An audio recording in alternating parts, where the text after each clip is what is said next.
episode 9 of Tower of God.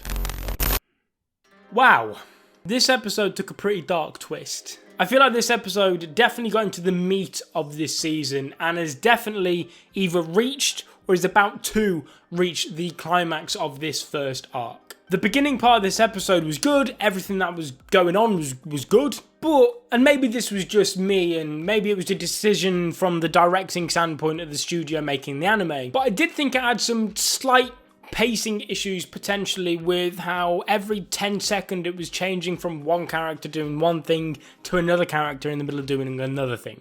That being said, we can start now with Endorsi's betrayal. Her backstory was somewhat revealed in this episode, and although like some of the other backstories we've had so far in Tower of God, you could argue that maybe it's quite cliche amongst other shonen series, it was still a good backstory and added what was important to a character, so really you can't complain there. What I did find nice in this episode was seeing how Endorsi's and Kun's approaches and goals when it comes to these two tests were so similar, yet to some degree so different as well. Seeing how everyone sort of come together and took on this test made me think of a certain book. Some of you guys may have read it in school or something like that, but it reminded me of a book called Lord of the Flies. To cut a long story short, the Lord of the Flies book is a story about a group of school children left on an abandoned island, displaying how much they change over time when they're left to fend for themselves from what is seen by most people as decent human etiquette to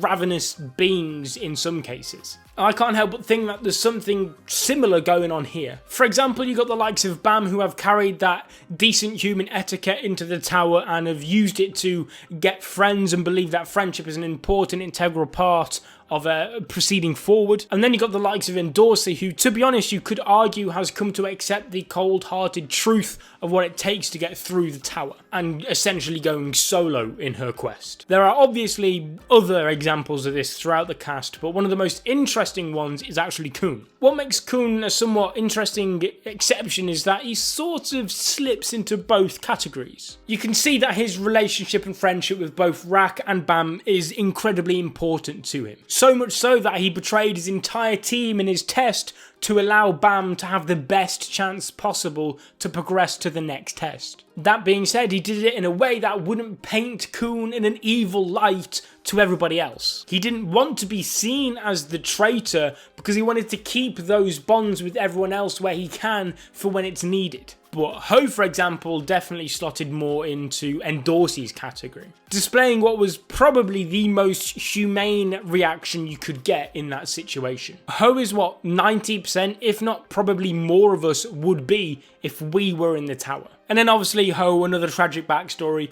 I'll be honest, okay, as much as I'm loving Tower of God, I do want the friends and families slaughtered in front of me backstories to slow down a little bit. We've had a few of them and they've been fine, but let's keep it at a few and not have every single other character have that backstory. But I digressed. Ho's character was, quite frankly, incredibly executed in this episode. Almost perfect, I may say. It captured real human emotion that well that I almost wanted him to stay around for longer because it made his character so incredible to me. But had he stayed around for longer and too long, thus changing his character, it would have really left a stain on what made his character so perfect. Ho obviously tried killing Rachel in this episode as he was given a letter which told him that if he was to do that, it would have made his job of climbing the tower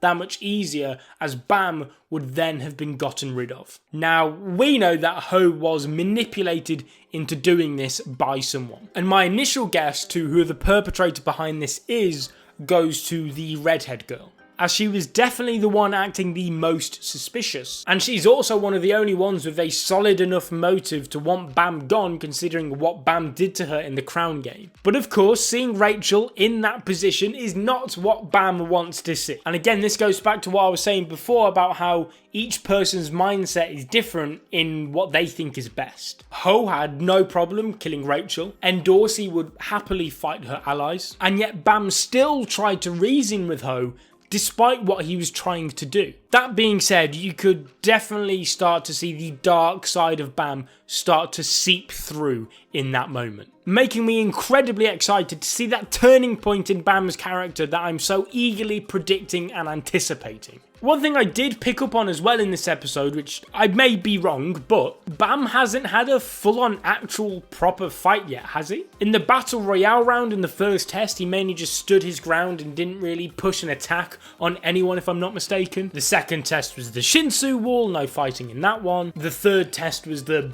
guess the right door in 5-minute test. And then came the crown game where he was sat on the throne. Albeit he did lose his mind and one-shot that redhead girl, but that doesn't really count because it was outside his consciousness and it just wasn't fair. To be honest, there's no real point to that. I just wanted to bring it up because I thought it was quite interesting to have a main character who seemingly takes such a back seat at the beginning of the series. Hopefully I don't become too distant from Bam's character anytime soon. I would like to connect and grow to appreciate his character a little bit more sooner rather than later. But enough about Bam. I want to move back onto Endorsey now in the end of the test because Endorsey has easily become probably my favourite character in the series at this minute. I think I feel safe in saying that now. Other than Rak, of course. Talking of Rak quickly, where's the silent guy gone? Anyway, back to Endorsey now. The way that she beat Quant was, to be honest, it was great. It was witty. It was strategic. It was intelligent. It really took me by surprise. And her declaration to Bam of her also have someone that she wants to climb the tower with, being Anak, was a really, really sweet moment, especially seeing Anak like that. Like, that genuinely might be one of the cutest things I've ever seen in an anime.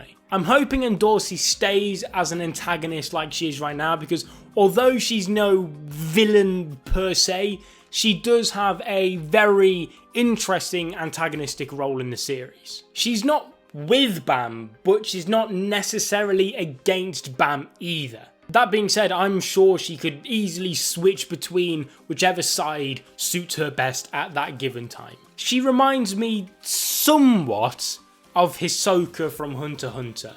Let me know if you guys sort of get what I'm saying right there in the comment section down below. We've got, what, 3 episodes left now? No idea where it's going. All I'd have to say is that I wish I could start to get to know who the actual main villains are. As although we do have antagonists who oppose Bam to some degree, as I mainly just see allies throughout the tower, and that's how Bam sees it as well. Everyone's just an ally to him right now. So I hope that soon there's an actual cast of characters that myself and Bam, Kun, Rak and all of that lot can actually focus their distaste towards. Let's be honest though, it's probably going to include Rachel and some of the tower higher-ups, isn't it?